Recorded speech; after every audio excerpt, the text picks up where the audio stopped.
तो guys welcome back to your favourite channel trading with Tarun. मेरा नाम तरुण और ये है निफ्टी एंड बैंक निफ्टी का वीकली मार्केट एनालिसिस।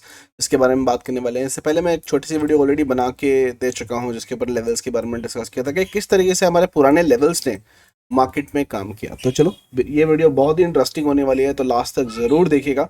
बहुत कुछ सीखने को मिलेगा, बहुत कुछ जानने को मिलेगा और आने वाले टाइम के अंदर पैसा बनाने का जो मौका मिलने वाला है, जिस बड़ी मूव की हम बात कर रहे हैं, वो आप कैप्चर कर पाएंगे। चलो शुरुआत करते हैं और देखते हैं क्या है। तो वीकली एनालिसिस है, तो वीकली कैंडल से शुरू करते हैं गाइस। के साथ में एक मंथली कैंडल भी क्लोज होने वाली है। और हमारे जो मंथली टारगेट थे गाइस, बैंक निफ्टी के monthly target is already done. 42,775 का टारगेट था कि मिनिमम ये तो बैंक निफ्टी को मारना चाहिए, बैंक निफ्टी इसके ऊपर ही चल रहा है।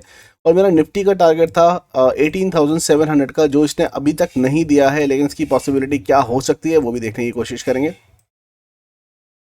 ये बैंक निफ्टी की वीकली कैंडल है गाइस। अगर आप यहाँ पर देखेंगे तो वीकली कैंडल एक स्ट्रॉन्ग बुलिश कैंडल बनती हुई दिखाई दी है। और यहाँ पर अगर मंथली से ही शुरुआत कर दूं तो आपको बहुत अच्छी चीज़ दिखाई देगी कि मार्केट ने यहाँ पर इस फ्लैग का जो फॉर्मेशन किया था, इस फ्लैग का फॉर्मेशन करने के बाद फाइनली इस मंथली कैंडल अगर ये इसके ऊपर क्लोज करता है, ये जो नंबर है इसके ऊपर क्लोज करता है, it will be a safe bullish entry. उसके बाद में मार्केट बहुत तेजी से निकल सकता है गाइस, बहुत तेजी से ऊपर जा सकता है। लेकिन हाँ, अभी मंथली कैंडल क्लोज नहीं हुई है। ये नंबर क्या निकल के आता है, इस पे हम प्राइस लेवल लगा दें तो मंथली कैंडल इसके ऊपर क्लोज होनी चाहिए, तो ये फाइनल ब्रेकआउट हो जाएगा 41,877 के ऊपर। अगर मार्केट क्लोजिंग देता है, जिसका मुझे लगता है कि पूरा क्लोजिंग हो जाएगा, मार्केट अपनी फाइनल जर्नी के लिए तैयार है। ये मंथली चार्ट के ऊपर है, तो गाइस इसका मतलब ये नहीं कि कल आ जाएगा। ये टारगेट जो उसके ऊपर के टारगेट्स हैं फ्लैग के, और वो टारगेट करीब करीब आपकी स्क्रीन के ऊपर है, ठीक है। कहाँ के लेवल है, कहाँ तक जा रहा है, अब ये मत बोलना कि कल कल आ जाएगा सर। ये 56,000 के फ्लैग का टारगेट दिखा रहा है, फ्लैग का तो जो जाना चाहिए। लेकिन उसके लिए इसके ऊपर जो रिस्क की एंट्री बनती है, वो एंट्री यहीं पर बन गई थी आपकी, इसके ऊपर यहाँ पर एंट्री बन गई थी, और यहाँ से इसके ऊपर सेफ एंट्री बनती है, जो फ्लैग ट्रेड करने का तरीका है। तो ये तरह मंथली ओवरऑल अगर आप देखेंगे तो सेम सिनेरियो अगर आप देखेंगे तो ये निफ्टी के साथ में भी है। निफ्टी के साथ में तो और भी ज़्यादा क्लैरिटी के साथ में ये सिनेरियो घटित हुआ है। यहाँ पर अगर आप देखेंगे तो ये इस फ्लैग का पोल बना, ये इसका फ्लैग का पूरा फ्लैग बना, और इसको अगर हम क्लोन करते हैं तो ये यहाँ से इसके टारगेट निकल के आते हैं, और निफ्टी के टारगेट निकल के आते हैं। 56,000 तो आ रहे थे बैंक निफ्टी के, 25,000 का टारगेट निफ्टी का भी निकल के आ रहा है। और ये टारगेट क्यों आ रहे हैं गाइस, 2023 मैंने आपको जो बोला है, 2023 will be the year of blue India. एक ही आवाज़ सुनाई देती है मुझे, इंडिया का नाम होगा, पूरे वर्ल्ड में इंडिया का ही नाम होगा, वो देख लेगी, ग्रोथ देखेगी पूरी वर्ल्ड। और इंडियन स्टॉक मार्केट में जितना पैसा बन सकता है आप बना लीजिएगा, क्योंकि 2023 में जिसने पैसा नहीं बनाया वो कभी नहीं बना सकता। लेकिन निफ्टी ने अभी तक कंफर्मेशन नहीं दिया। 18,685 के ऊपर अगर मंथली क्लोजिंग आती है तो बहुत अच्छा रहेगा। लेकिन क्या ये हो पाएगा? हमारे पास 5 दिन की ट्रेडिंग, अगर मैं यहाँ पर डेज काउंट करने की कोशिश करूँ तो हमारे पास 1 2 3 दिन बचे हैं मंथ कैंडल क्लोज होने के लिए। और उसके बाद में क्या होगा वो देखना पड़ेगा, क्या सिनारियो निकल के आ रहे हैं। तो इसको करते हैं डिलीट और आ जाते हैं डेली वीकली कैंडल के ऊपर। वीकली कैंडल अगर हम निफ्टी की कैंडल देखेंगे तो गाइस एक बुलिश हरामी, सॉरी, अब बुलिश इंगल्फिंग कैंडल बंद हुई है, which is a positive sign, it's a positive reversal candlestick pattern. अगर इसका हाई, इस वीक का जो हाई है वो तोड़ के मार्केट ऊपर की तरफ निकलती है तो this will be a very bullish sign. और यहाँ पर वीकली लेवल के ऊपर भी इसने एक छोटा ब्रेकआउट दिया है, जिसके ऊपर इसने क्लोजिंग दे दी है बाकायदा। तो इसके हिसाब से क्या टारगेट निकल के आता है गाइस वो भी देख लेते हैं। इसके हिसाब से क्या टारगेट निकल के आता है वो भी देख लेते हैं। ये यहाँ से लेकर यहाँ तक इसका जो टारगेट निकल के आ रहा है, short term weekly breakout of flag is 19,491। तो करीब करीब अगर आप देखेंगे तो आपका जो टारगेट निकल के आ रहा है 19,490 का टारगेट निकल के आ रहा है, जो फ्लैग का टारगेट है। इसने अपनी सेफ एंट्री भी दे दी है, तो ये काफ़ी बुलिश है। तो मार्केट किसी भी एंगल से बेरिश नहीं है, only one thing is bearish which is asking us to sell the market. What it is, let's figure that thing out as well. उसके लिए मैं आना पड़ेगा डेली के चार्ट के ऊपर, यहाँ पर देखना पड़ेगा कैंडल क्या बनेगा। यहाँ पर जो कैंडल बनी है एक डॉजी कैंडल बनी है, और काफ़ी लोग इसको बोलेंगे कि ये हैमर है। This is not hammer guys, ये ग्रीन कैंडल के बाद एक अप ट्रेंड में आया है, तो इसको हम हैंगिंग एन बोलते हैं। It's a reversal candlestick pattern. और एक रिवर्सल कैंडलस्टिक पैटर्न कैसे काम करती है, जब तक उसका हाई या लो ना टूटे वो एक डेड कैंडल की तरह होती है। सो अगर मार्केट इस पर्टिकुलर कैंडल का हाई या लो तोड़ती है तभी ये काम करेगी। अगर हाई तोड़ती है तो ये रिवर्सल नहीं हुआ, लो तोड़ती है तो रिवर्सल का एक्टिवेशन हो जाएगा और मार्केट नीचे की तरफ गिर सकती है। और एक और जो चीज़ अच्छी हुई है गाइस, ज्ञानपा जी, सबको पता है हमारे ज्ञानपा जी के रूल। अगर आपने वीडियो नहीं देखा है तो मेरे यूट्यूब चैनल के ऊपर चले जाएगा। अगर आप एक बैंक निफ्टी निफ्टी के ट्रेडर हैं और ऑप्शन में ट्रेड करते हैं तो, और इंडेक्स के ट्रेड करते हैं स्पेशली, तो ज्ञान के कुछ रूल्स हैं जो बहुत अच्छी तरीके से 70 to 80% एक्यूरेसी के साथ में काम करते हैं। आप लोग जाकर वो वीडियो को ज़रूर देखेगा, मेरे चैनल पे मिल जाएगी। ज्ञान के जो टॉप 12 रूल्स हैं उसमें से एक रूल क्या बोलता है गाइज, ये जो कैंडल बनी है ये बनी है फ्राइडे की, ये बनी है थर्सडे की, ये वेडनेसडे की, ये ट्यूसडे की और ये मंडे की। तो हाईएस्ट हाई आपको फ्राइडे को बनता हुआ दिखाई दिया है और हाईएस्ट क्लोजिंग भी आपको फ्राइडे पे आई है। दोनों रूल एक ही इंडिकेशन करते हैं कि मार्केट इस कैंडल का जो हाई है वो आपको नेक्स्ट वीक पे तोड़ता हुआ डेफिनेटली दिखाई देगा। और उसका हाई क्या है, 18,537, ये इसका हाई है।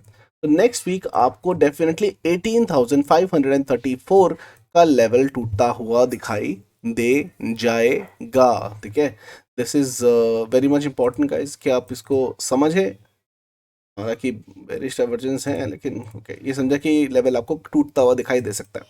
वेराज बैंक निफ्टी ने एक बेरिश क्लोजिंग दी है। इसका आपका हाई तो मानता हूं कि फ्राइडे को लगा है तो एक रूल फिलफिल होता है, लेकिन क्लोजिंग नहीं है ये। ठीक है, तो ये बेरिश है और बेरिश क्लोजिंग दी है इसने, not bullish closing. Bank Nifty was weak as well. साथ के साथ में अगर यहाँ पर हम अपनी फेवरेट 10 EMA को लगाते हैं, ये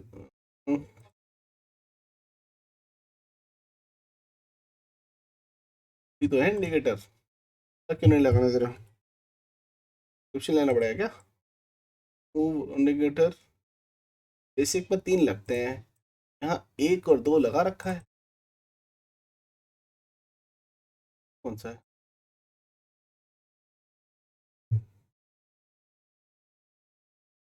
मजाक कर लिया भाई, मजाक चल रहा है, ये तो मजाक चल रहा है।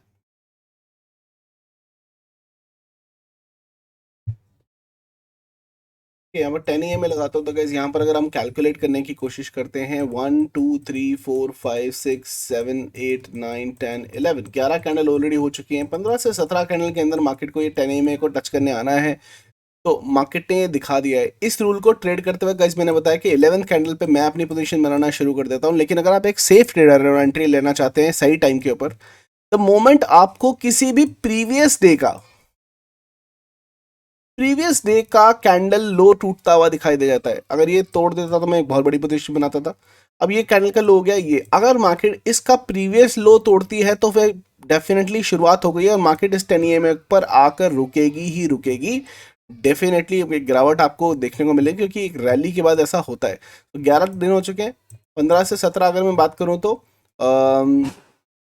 कितने हो गए ये, 5 12 13 14 15 16 17, तो बेसिकली 5 से 6 दिन और मैक्सिमम। इसीलिए हमने 8 दिसंबर की ही ले रखी है। 5 से 6 दिन मतलब 1 2 3 4 5 6 5 दिसंबर तक ये काम हो जाना चाहिए, मुझे लगता है पहले ही हो जाएगा। हैवन सेड दैट, इसने इसका मतलब ये नहीं कि मार्केट अभी और ऊपर नहीं जा सकती है, हो सकता है मार्केट ऊपर जाए क्योंकि ज्ञान रूल बोलता है निफ्टी को ऊपर जाना चाहिए और निफ्टी आपको 18,600 के लेवल दिखा सकता है। और अगर ये 635 18,635 के लेवल को सस्टेन कर जाता है तो हमारा मंथली टारगेट भी वो टच करके वापस आ सकता है 18,700 का। ठीक है, लेकिन जब ये गिरना शुरू होगा तो निफ्टी भी गिर के वापस नीचे आएगा। अभी फिलहाल डाइवर्जन चल रहे हैं, निफ्टी बोल रहा है कि मुझे अप जाना है और बैंक निफ्टी बोल रहा है कि मुझे डाउन साइड की तरफ मूव देना है। ठीक है, बट अगर आप एक सेफ ट्रेडर और अपने पैसे को बचाना चाहते हो, देखो स्ट्रैटेजी क्या बोल रही है, हमें पता है कि मार्केट को नीचे आना है। ठीक है, लेकिन मार्केट ना आपके धज्जियां उड़ा देगी अगर आप जिद में बैठ जाओगे, ईगो में बैठ जाओगे कि भाई मेरा ही एनालिसिस सब कुछ है। जब तक लेवल पे कंफर्मेशन ना हो ट्रेड में मत पड़ना, बड़ी ट्रेड में मत घुसना। जब तक प्रीवियस कैंडल का लो ना टूटे, कोई भी प्रीवियस कैंडल का लो ना टूटे, आपको एंट्री नहीं लेनी है पुट साइड पे। जाने दो, मार्केट जितनी ऊपर जा रही है, थोड़ा सा पॉइंट मार्केट को दे देंगे, कोई दिक्कत नहीं है। मेरा स्टाइल क्या है, मैं यहाँ पर एक एक लॉट एक्यूमुलेट करता जा रहा हूँ जैसे जैसे मार्केट ऊपर जा रही है, और जैसे ही कैंडल 13 कैंडल के ऊपर निकलना शुरू होगा, मैं 2-2 लॉट 3-3 लॉट शुरू कर दूंगा, ताकि वो क्वांटिटी भी बढ़नी शुरू हो जाए, क्योंकि मौत का समय नियर है। 15 से 17 कैंडल है ना, तो मरने का टाइम आ रहा है उसका, वहाँ पर हम ट्रेड कर लेंगे। ये मेरी स्ट्रैटेजी रहेगी। आप जब फॉलो करना चाहो तो फॉलो कर सकते हो, क्योंकि बैंक निफ्टी गिरेगा कम से कम, ये मान के चलो अभी ये 1000 से 1500 पॉइंट के आसपास की गिरावट आपको बैंक निफ्टी के अंदर देखने को मिल सकती है। सिमिलरली निफ्टी भी आपको 200 से 300 पॉइंट की गिरावट दिखा सकता है, लेकिन ये भी हो सकता है निफ्टी एक पॉइंट पे खड़ा रहे और बैंक निफ्टी नीचे गिर के ऊपर आए, मतलब रिकवरी दे जाए, तो वो उसका भी आपको ख्याल रखना है। तो मैं अगर पुट साइड की पोजीशन बनाऊंगा तो निफ्टी में बजाने की बजाय हम बैंक निफ्टी के अंदर बजाने की ज़्यादा पोजीशन क्रिएट करेंगे। लेकिन जो लॉन्ग टर्म के लिए बैठे हैं भाई, बैठे रहो, स्टॉक्स में ट्रेड करो। बुलिश है मार्केट बहुत अच्छे तरीके से, और मार्केट ऊपर ही जा सकती है। ठीक है, अगर मैं यहाँ पर 200 EMA सॉरी यहाँ पर 15 मिनट के चार्ट के ऊपर आपको लेके चलना चाहूँगा और आपको दिखाना चाहूँगा मार्केट ने किया क्या था। लास्ट फ्राइडे को मार्केट ने 50 EMA को अपना बेस बना के यहीं पर दम तोड़ दिया, इसने इसको तोड़ा ही नहीं 15 मिनट के चार्ट के ऊपर। यही अगर मैं थोड़े छोटे टाइम फ्रेम में जाऊँ, 5 मिनट्स के अंदर ये 200 EMA के ऊपर सपोर्ट लेके खेल गया था, और यहाँ पर एक कंसोलिडेशन का इसने चांस बनाया था। तो मार्केट में एक ये ट्रेंड लाइन बनती है, कैसे आप ट्रेड कर सकते हो, ये वाली ट्रेंड लाइन। अगर बैंक निफ्टी इसको तोड़ के ऊपर की तरफ निकलती है तो अब एक सिमेट्रिकल ट्रायंगल का ब्रेकआउट होगा ऑलमोस्ट, ये अब इसको ऊपर की तरफ ट्रेड कर सकते हो। ठीक है, और पैसे बना सकते हो। ठीक है, मैं इसको कर देता हूँ बंद और आपको सीधे सीधे लेवल्स दे देता हूँ, कौन से लेवल्स हैं जिसके ऊपर आप ट्रेड कर सकते हो। बैंक निफ्टी से ज़्यादा निफ्टी ट्रेंडी रह सकता है मंडे के दिन, तो आप देख लीजिएगा। चलो मैं आपको लेवल्स दे देता हूँ। ओके गाइस, तो फास्ट फॉरवर्ड करके मैंने आपको लेवल्स दे दिए हैं। ये हैं आपके निफ्टी 50 के लेवल। मार्केट में अगर निफ्टी 50 18548 के ऊपर निकलता है, बाई की पोजीशन 18585 आपका पहला टारगेट, और लास्ट टारगेट जो रहेगा 640 का टारगेट रहेगा। इसके ऊपर मैं एंटिसिपेट नहीं कर रहा हूँ। 460 के नीचे निकलता है, सेल की पोजीशन बनाएंगे डबल क्वांटिटी के साथ में। 407 आपका पहला टारगेट रहेगा, और नीचे की तरफ 370 आपका दूसरा टारगेट रहेगा। बीच की जो जोन है ये रहेगी नो ट्रेडिंग की जोन। बैंक निफ्टी की अगर मैं बात करूं तो बैंक निफ्टी में मुझे ट्रेड करने में मज़ा आएगा, और बाई की पोजीशन ओनली 43,261, उसके ऊपर 43,527, और उसके बाद में 43,726। ठीक है, लेकिन हाई चांस है मार्केट बैंक निफ्टी इसी जोन में आपको मंडे को दिखाई दे, और बैंक निफ्टी अगर 42,777 के नीचे निकलती है तो आपको सेल की पोजीशन बनानी है 42,582, और नीचे की तरफ 42,313। लेकिन याद रखना, पुट की पोजीशन अगर आप पोजिशनल बनाना चाहते हैं वो 1000 से 1500 पॉइंट को कैप्चर करने के लिए, प्रीवियस डे की जो लो है, प्रीवियस डे का जो लो है वो टूटने के बाद आपको पोजीशन बनानी है। और पोजीशन बनानी है तो आपको या तो थर्ड या सेकेंड वीक ऑफ दिसंबर ही बनानी है, 8 दिसंबर या उसकी बाद की जो एक्सपायरी है, which is somewhere around, give me 1 second, 15th of December. तो 8, 15, 22 ऐसी एक्सपायरी की आप ले सकते हैं। करंट वीक की एक्सपायरी की ट्रेड बिल्कुल मत लीजिएगा। करंट वीक की एक्सपायरी सिर्फ लूटने के लिए बनी है और किसी चीज़ के लिए नहीं। ये लेवल्स रहेंगे निफ्टी एंड बैंक निफ्टी के, इसको यूज़ करके आप पैसे बना सकते हैं और इन्जॉय कर सकते हैं। साथ के साथ गाइस, जिन लोगों ने ऑलरेडी ऑप्शन मास्टरी की वर्कशॉप के लिए रजिस्ट्रेशन नहीं किया है उनके लिए लास्ट कॉल। अगर आप ऑप्शन मास्टर करना चाहते हैं, सीखना चाहते हैं कि ऑप्शंस किस तरीके से काम करते हैं, तो आप ज्वाइन कर सकते हैं 11 दिसंबर की वर्कशॉप। ये जो ऑफ़र है 999 का वो ख़त्म हो जाएगा 11 दिसंबर को, संडे आपको पूरा दिन वर्कशॉप करने को मिलेगी। This will be from 10 o'clock in the morning till 5 o'clock, जिसके अंदर आपको बेसिक से what is future and option से लेकर how to select a strike price, option chain analysis कैसे किया जाता है, प्रॉफिटेबल स्ट्राइक प्राइस को कैसे चूज़ किया जाता है, MMS पार्ट 1, पार्ट 2, रुद्रा, चिराग, 420, मैजिकल गोल्डन सेटअप, मेरा 258 का स्ट्रैटेजी, 333 पार्ट 4, ठीक है, और 258 सेलिंग स्ट्रैटेजी। और इसके साथ में मैंने recently yesterday I made one more strategy called BTST option selling strategy, वो भी मैं इंक्लूड करके आपको बताना चाहूँगा। तो ओवरऑल गाइज, अगर आप एक ऑप्शन ट्रेडर हो जो स्पेशली ऑप्शंस के अंदर बैंक निफ्टी के अंदर ट्रेड करते हो, तो और अगर आपको मास्टरी करनी है और रेगुलर बेस पे पैसे बनाने हैं, मैं आपको गारंटी दे सकता हूँ ये लर्निंग करने के बाद आप डेफिनेटली बना सकते हो। और don't look at the investment guys, this will be covered in 1 और 2 डे ट्रेडिंग ओनली। ठीक है, ये तो BTST बना देगा, ऐसा कुछ नहीं है। तो अच्छा खासा आप पैसा बना सकते हो, स्पेशली अगर आप एक रेगुलर इनकम चाहते हो, डेफिनेटली इसको ज्वाइन कर सकते हो। तो ऑफर खत्म होने से पहले ग्रैब कर लीजिएगा। Option mastery workshop, this will B online workshop which will be on zoom 11th दिसंबर, पूरा दिन करेंगे हम साथ में। और इसके साथ में आपको 1 मंथ का सपोर्ट पीरियड भी मिलेगा। सो जैसे ही आप मंथ इसकी पेमेंट करेंगे, आप पेमेंट करते के साथ ही आपको एक मैसेज आ जाएगा जिसके अंदर एक टेलीग्राम ग्रुप का लिंक होगा, जिसको आप ज्वाइन करके मेरे उस स्पेशल ग्रुप को ज्वाइन कर सकते हो, जहाँ पर मैं डायरेक्टली आपसे इंटरेक्ट करूँगा और आप उसका आनंद उठा सकते हैं। ठीक है गाइस, चलिए फिर मिलते हैं। वीडियो के डिस्क्रिप्शन में मिल जाएगा, टेलीग्राम चैनल के ऊपर मिल जाएगा आपको लिंक, इसका बाय कर सकते हैं। फिर मुलाकात होगी चलती मार्केट में, तब तक के लिए हंसते रहिए, हंसाते रहिए, मार्केट से पैसा कमाते रहिए। I'll see you guys in the market. Have a wonderful evening. Bye bye.